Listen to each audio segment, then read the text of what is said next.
ફરી વખત આપ સૌ વિદ્યાર્થીઓનું ધોરણ 10 માં સામાજિક વિજ્ઞાન સાથે અને પાઠ આપણો જે 11મો ભારત જળ સંસાધન આપ સૌ વિદ્યાર્થીઓનું સ્વાગત છે। આપણે ક્લાસ 1 ની અંદર જળ સ્ત્રોતોની આપણે વાત કરી હતી। જળ સ્ત્રોતોમાં આપણે ખાસ કરીને તેના પ્રકારો જોયા। તો જળ સ્ત્રોતોના મુખ્ય આપણે 3 પ્રકારોની જે છે વાત આપણે કરી હતી। તો એની અંદર મુખ્ય 3 પ્રકારો છે એ વૃષ્ટિય જળ, પૃષ્ઠીય જળ અને ભૂમિગત જળ। આ 3 પ્રકારના જે પ્રકારો છે જળ સ્ત્રોતોની એની આપણે વાત કરી હતી। ત્યારબાદ આપણે જે જળ સંસાધનો અને એનો જે ઉપયોગ છે એની પણ આપણે વાત કરી હતી। અને જળ સંસાધનો અને તેના ઉપયોગમાં આપણે એક સિંચાઈની આપણે વાત કરી હતી। સિંચાઈના જે 3 માધ્યમો છે એ 3 માધ્યમોની આપણે વાત કરી હતી। કુવા અને ટ્યુબવેલ, નહેર અને તળાવ। આ સિંચાઈના જે 3 માધ્યમો છે એની પણ આપણે વાત કરી હતી। હવે આપણે ક્લાસ 2 ની અંદર બીજા વર્ગની અંદર આપણે આગળ વધીએ તો આપણે વાત કરવાની છે બહુહેતુક યોજનાઓ। તો એનું નામ તમે જોવો છો કે ભાઈ આના પરથી આપણને ખ્યાલ આવે કે બહુ એટલે ઘણું અને હેતુ એટલે હેતુ, એટલે કે જેના ઘણા બધા હેતુઓ છે, ઘણા બધા ઉદ્દેશો હોય એવી જે યોજનાઓ છે એને આપણે બહુહેતુક યોજનાઓ કહીશું। આપણા ભારતમાં અનેક નાની અને જે મોટી નદીઓ છે એ નદીઓ વહે છે। વિદ્યાર્થી મિત્રો, તમારા ગામની અંદર, તમારા શહેરની અંદર પણ કોઈની કોઈ પ્રકારની એવી નદીઓ છે, નદીઓ વહેતી હશે। તો આપણા સમગ્ર ભારત દેશની વાત કરીએ તો આ નદીઓનું એક આપણો જે દેશ છે એ ઝાડુ છે એમ પણ કહી શકાય। એટલે ભારત દેશમાં અનેક નાની મોટી જે નદીઓ છે નદીઓ વહે છે। ભારતનું જે જળ પરિવહન છે એ જળ પરિવહન સમૃદ્ધ છે।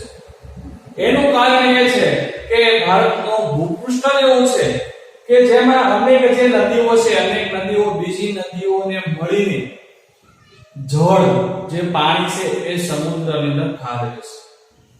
આ જળનો ઉપયોગ અનેક હેતુઓ માટે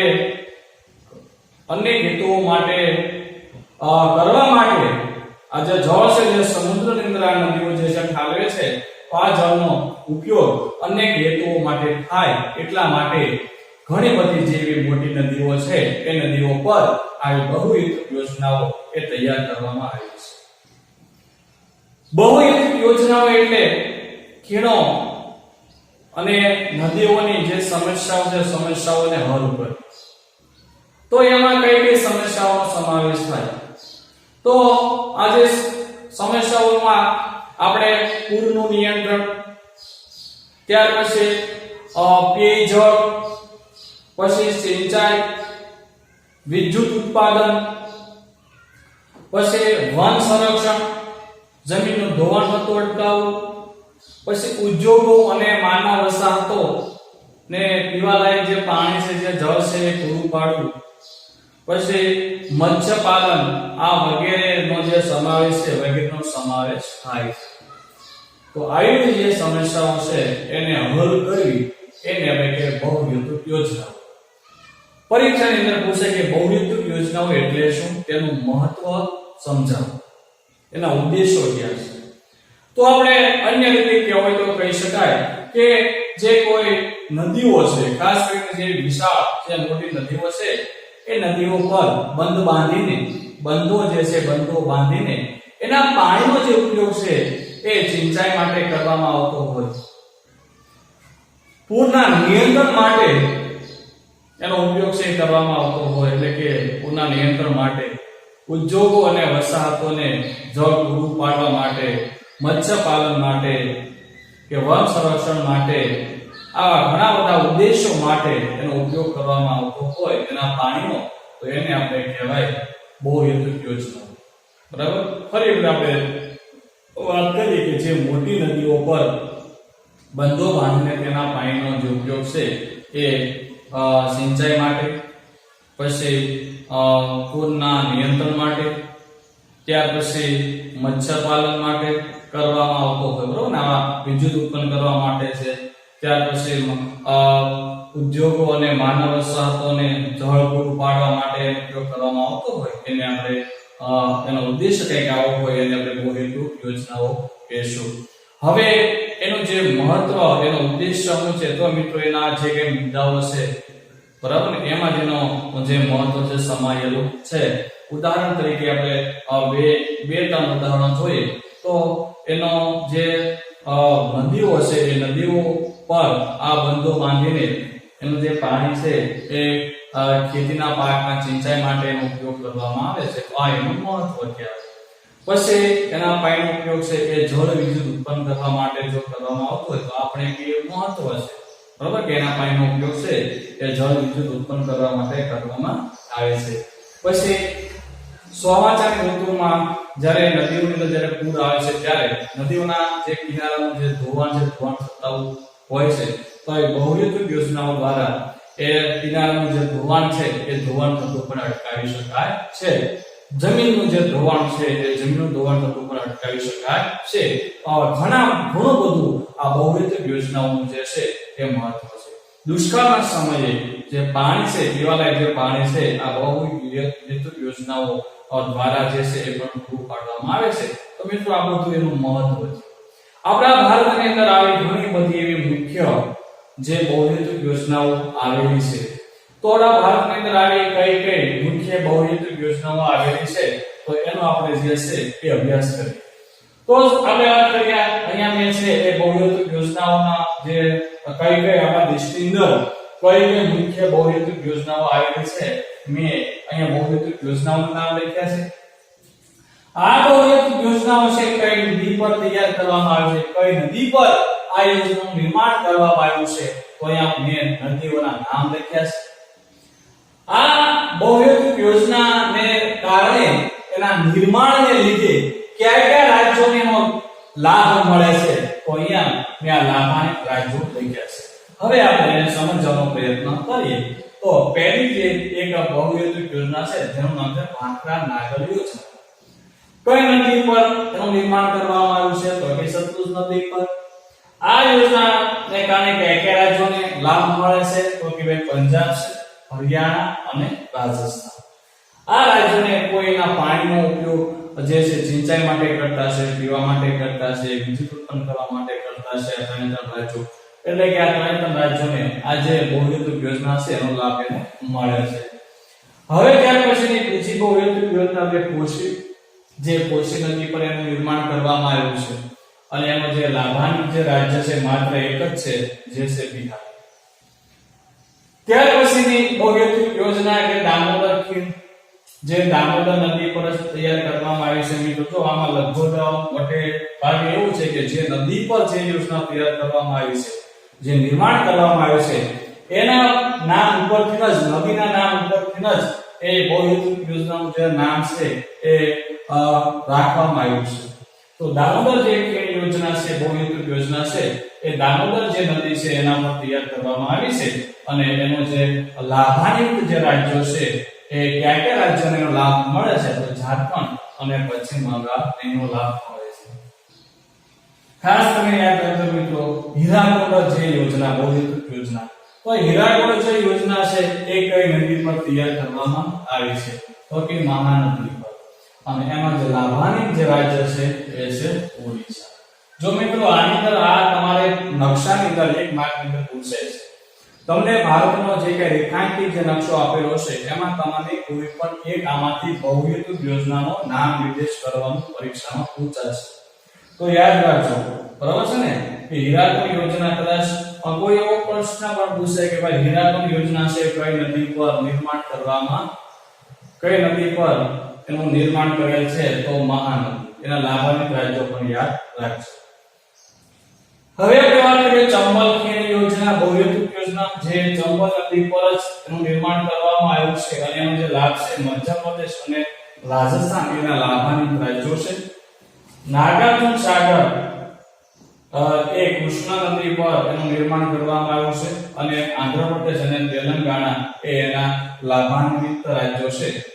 કૃષ્ણ સાગર બહુહેતુક યોજના છે, કાવેરી નદી પર એનું નિર્માણ કરવામાં આવ્યું છે અને કર્ણાટક રાજ્ય અને તમિલનાડુ એના લાભાન્વિત રાજ્યો આપણે કહીશું. તુંગભદ્રા બહુહેતુક યોજના જે તુંગભદ્રા નદી પર જ એનું નિર્માણ કરવામાં આવ્યું છે અને કર્ણાટક અહીંથી આપણે અહીં કર્ણાટક અને આંધ્રપ્રદેશ એટલે કર્ણાટક અને આંધ્રપ્રદેશ એના લાભાન્વિત રાજ્યો છે.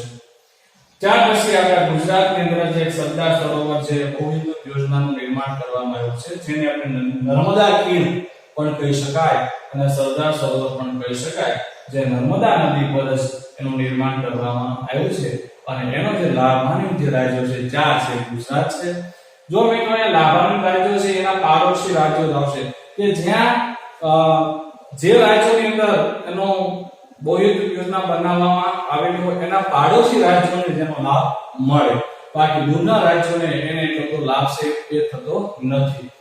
તો આપણા ગુજરાતની અંદર જે આ સરદાર સરોવર જે બહુહેતુક યોજના તૈયાર કરવામાં આવી છે નર્મદા નદી પર, એનો જે લાભાન્વિત રાજ્ય છે ગુજરાત. ગુજરાતનો પાડોશી રાજ્ય તમે જુઓ છો મહારાષ્ટ્ર, મધ્યપ્રદેશ અને રાજસ્થાન. આ રાજ્યોને જે છે એ વીજળીની જે સુવિધા છે એ આપણે એને આપીએ છીએ. ત્યાર પછી સિંચાઈ માટેનું જે પાણી છે એ પણ આમાંથી જે છે એ પૂરું પાડવામાં આવે છે. પીવા માટેનું એટલે કે પેય જળ જે કહેવાય પેય જળ પીવા માટેનું પાણી પણ આ યોજનામાંથી જ આપણને મળે છે. કડાણા વણાટ બોરી બહુહેતુક યોજના છે એ મહીસાગર નદી પર એનું નિર્માણ કરવામાં આવ્યું છે અને જે આપણા ગુજરાત રાજ્યને એનો લાભ મળે છે. ત્યાર પછી આપણે વાત કરીએ કે ઉકાઈ કાંકરાપાર ઉકાઈ કે કાંકરાપાર જે બહુહેતુક યોજના છે તાપી નદી પર એને તૈયાર કરવામાં આવેલી છે, નિર્માણ કરેલ છે અને તેનું લાભાન્વિત રાજ્ય ગુજરાત છે. ધરોઈ એટલે ધરોઈ છે એ બહુહેતુક યોજનાનું નામ છે, જે સાબરમતી નદી પર આ બહુહેતુક યોજનાનું નિર્માણ કરવામાં આવે છે અને એનો જે લાભ છે એ માત્ર ગુજરાત રાજ્યને જ મળે છે. તો મિત્રો આપણે આ વાત કરી ભારતની મુખ્ય બહુહેતુક યોજનાઓ. આપણે બહુહેતુક યોજનાઓની વાત કરી, લગભગ 12 જેટલી બહુહેતુક યોજનાઓ છે. કઈ નદી પર આ યોજનાનું નિર્માણ કરેલ છે અને આ બહુહેતુક યોજનાના લાભાન્વિત રાજ્યો કયા છે એની આપણે વિસ્તૃત માહિતી મેળવીએ. હવે આપણે સિંચાઈ ક્ષેત્રની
વાત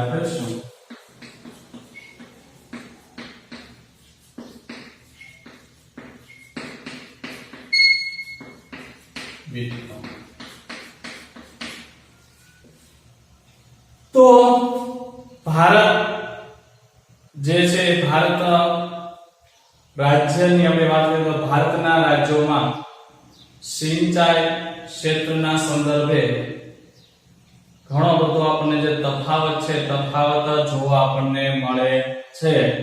એટલે આ સિંચાઈનું જે વિતરણ છે એની અંદર મિત્રો દરેક રાજ્યની અંદર થોડો તફાવત રહેલો છે. દરેક વિસ્તારમાં જે સિંચાઈનું જે પ્રમાણ છે એ એક સરખું નથી. કોઈ રાજ્યની અંદર સિંચાઈનું જે પ્રમાણ છે વધારે છે તો કોઈ રાજ્યો એવા છે, કોઈ વિસ્તારો એવા છે કે જેમાં સિંચાઈનું જે પ્રમાણ છે કેવું છે ઓછું છે.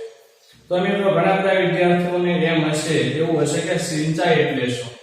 તો સિંચાઈ એટલે ખેતરના જે ખેતરમાં રહેલા જે પાકો છે એ પાકોને જે આપણે પાણી પૂરું પાડીએ છીએ એને આપણે સિંચાઈ કહેવાય. કે ભાઈ કોઈ ખેતરની અંદર આપણે કોઈ કપાસના પાકનું વાવેતર કર્યું હોય તો કપાસના પાકને જે કૂવામાંથી જે પાણી છે એ પૂરું પાડવામાં આવતું હોય તો એ પણ એક પ્રકારની સિંચાઈ કહેવાય. તળાવોમાંથી પણ પાણી પૂરું પાડવામાં આવતું હોય, કોઈ સરોવરમાંથી પાણી પૂરું પાડવામાં આવતું હોય, નદીઓ દ્વારા અને પાણી પહોંચાડવામાં આવતું હોય તો આને કહેવાય સિંચાઈ. તો આ સિંચાઈ જે ક્ષેત્ર જે વિતરણની આપણે વાત કરવાની છે તો ભારતના જે રાજ્યો છે એ દરેક રાજ્યોના સંદર્ભે આપણે વાત કરીએ તો દરેક રાજ્યોમાં આ જે સિંચાઈ ક્ષેત્રનું જે વિતરણમાં અસમાનતા આપણને જોવા મળે છે. તો આપણે વાત કરીએ કે ભાઈ જે આંધ્રપ્રદેશ છે એ આંધ્રપ્રદેશના જે તટીય જિલ્લાઓ છે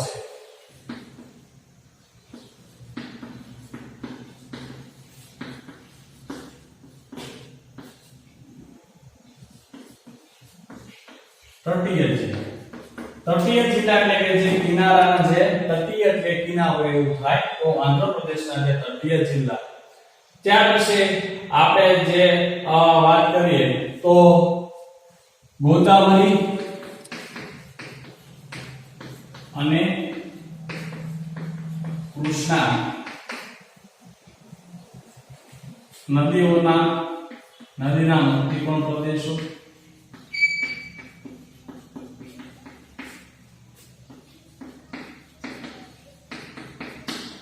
ત્યાર પછી જે ઓડિશા રાજ્ય છે એ ઓડિશાની જે આપણે મહાનદી, બરાબર ને, તો મહાનદી જે છે એ ઓડિશાની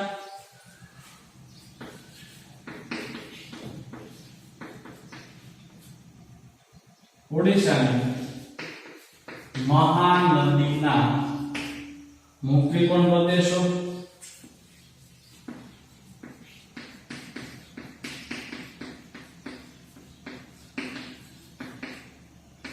તમિલનાડુમાં કાવેરી જે નદી છે એ કાવેરી નદીના મુક્તિકોણ પ્રદેશ.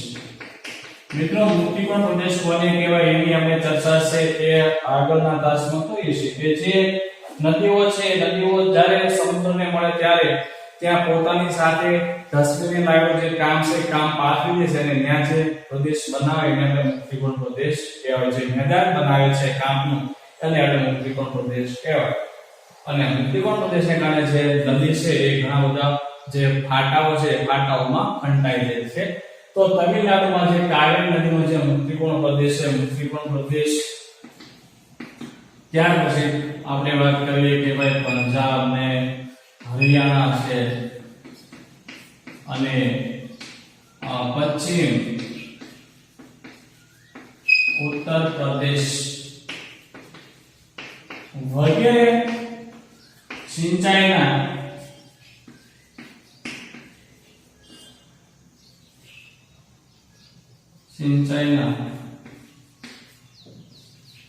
સઘન વિસ્તારો કહેશું. સઘન વિસ્તારો એટલે કે આ વિસ્તારની અંદર સિંચાઈની જે સગવડતા છે ખૂબ જ વધારે છે. બરાબર, આ વિસ્તારોની અંદર જે સિંચાઈની સગવડતા તો આંધ્રપ્રદેશના તટીય જિલ્લા, ગોદાવરી અને કૃષ્ણા નદીના મુક્તિકોણ પ્રદેશો, ઓડિશાની મહાનદીનો મુક્તિકોણ પ્રદેશ, તમિલનાડુમાં કાવેરી નદીનો મુક્તિકોણ પ્રદેશ, પંજાબ, હરિયાણા અને પશ્ચિમ ઉત્તર ભારત વગેરે જે સિંચાઈના સઘન ક્ષેત્રો અથવા તો વિસ્તારો આપણે કહી શકાય. આની અંદર જે સિંચાઈની સગવડતાઓ સૌથી વધારે છે. આપણે વાત કરીએ સ્વતંત્રતા પછી ભારતની અંદર જે સિંચાઈ છે તે 4 ગણો વધી ગયું છે. કેટલા ગણો? 4 ગણો. 4 ગણો જે છે વધી ગયું છે. એટલે કે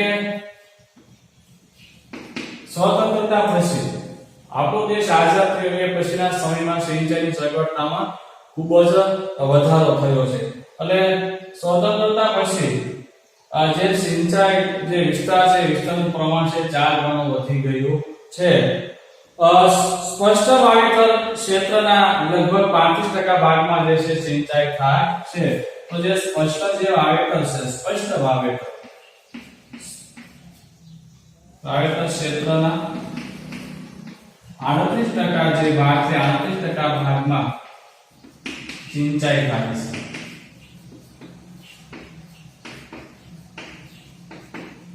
એટલે 38% જે ભાગ એવો છે કે જેની અંદર સિંચાઈ થાય છે.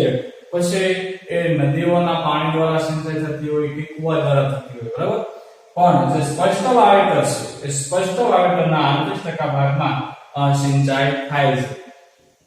સ્પષ્ટ વાવેતર એટલે કે એવો વિસ્તાર કે જેની અંદર આપણે જે પાક છે એ વાવી શકાય એને આપણે સ્પષ્ટ વાવેતર કહેવાય. જે ડુંગર છે, જે વિસ્તારમાં ડુંગર આવેલા હોય તો એને આપણે સ્પષ્ટ વાવેતર કહી શકાય નહીં. એટલે એવી સમતળ જમીન કે જેમાં આપણે વાવેતર કરી શકાય એવા વિસ્તારોને આપણે સ્પષ્ટ વાવેતર વિસ્તારો કહી શકાય. તો જે પર્વતો હોય પર્વતોને આપણે સ્પષ્ટ વાવેતર વિસ્તારો કહી શકાય નહીં. તો જે છે સ્પષ્ટ વાવેતર જે ક્ષેત્ર છે જે વિસ્તાર છે એના 38% ભાગમાં જે સિંચાઈ છે એ થાય છે. તો પંજાબ જે છે પંજાબની અંદર જે સિંચાઈનું જે પ્રમાણ જે છે સૌથી વધારે છે. એટલે ટૂંકમાં મિત્રો પંજાબની અંદર વધારે છે એટલે એનો જે કહેવાનો અર્થ એવો છે કે કુલ જે સિંચાઈ ક્ષેત્રનું જે પ્રમાણ અને સ્પષ્ટ જે વાવેતર જે વિસ્તાર છે એની અંદર જે છે અસમાનતા જોવા મળે છે. તો જે સિંચાઈ અને વાવેતર સ્પષ્ટ વાવેતર વિસ્તાર સ્પષ્ટ જે વાવેતર વિસ્તાર છે વાવેતર વિસ્તારના ક્ષેત્રમાં અસમાનતા જોવા મળે છે.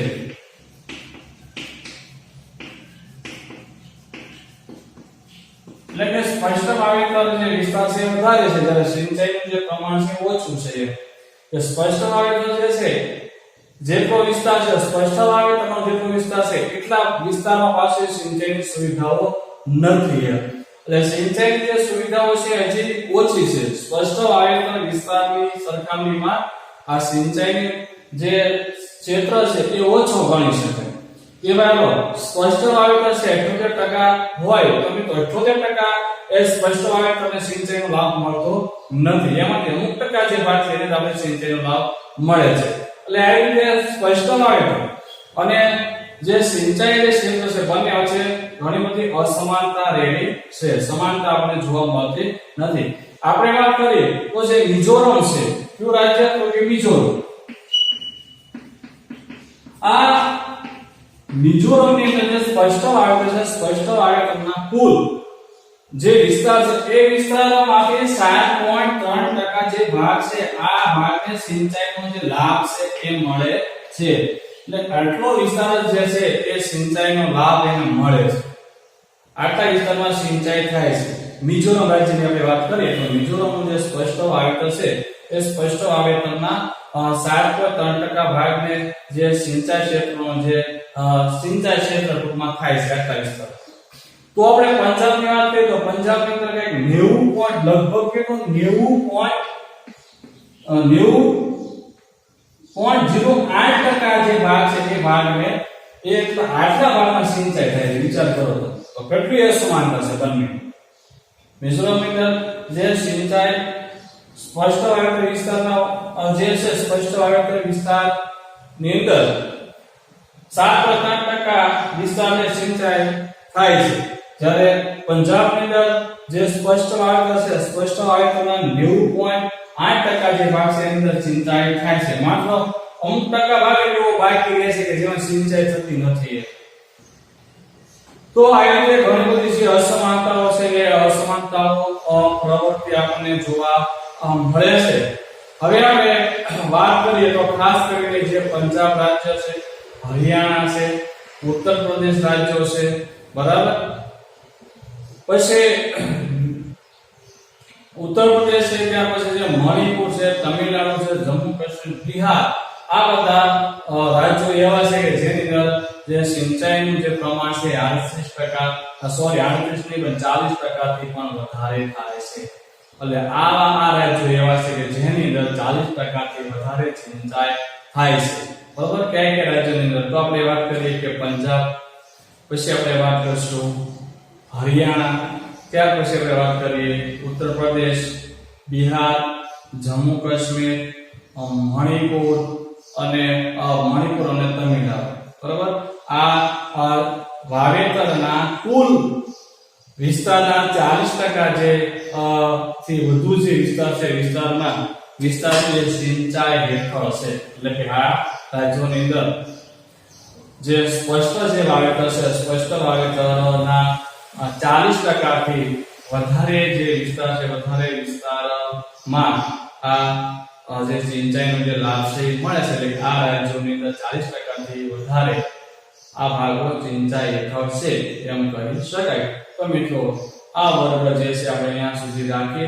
ફરી વખત જ્યારે આપણે ત્યાર પછીના વર્ગમાં મળશું, એટલે કે ત્રીજા વર્ગમાં આ સ્તરમાં મળશું, ત્યારે જળ સંકટ વિશેની જે અભ્યાસ છે એ અભ્યાસને આપણે આગળ ધપાવશું. તો અહીંયા સુધી આપણે આજે રાખીએ.